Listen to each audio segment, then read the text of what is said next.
Alright guys, we got a little break in the weather. I'm going to take the old Gumper for a little spin around, see how she does, and I'll know what I have to do about adjusting that carburetor under a load. Alright guys, we got it running. Just going to do a few passes here, see how the deck works, see if she's engaged, it's okay, and I can see how much I got to adjust that carburetor to the high end. Alright, video's going to suck, but just doing it as a journal entry, so bear with me.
Alright guys, so she's running really good, cutting really good.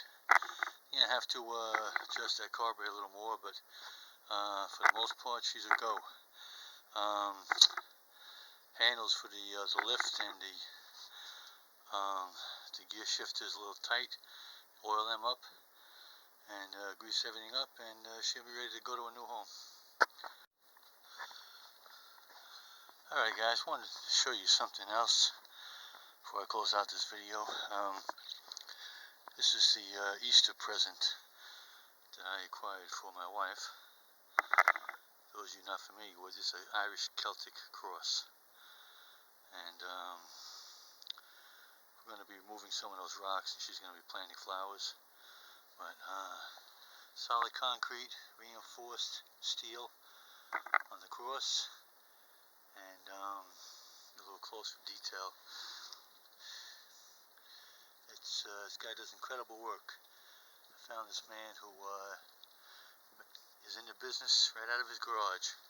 There's all types of concrete statues. So this is 28 inches tall, and so I'll post a picture of how it looks at night. I got 3 solar lights on it right now, so I'll be able to show you that.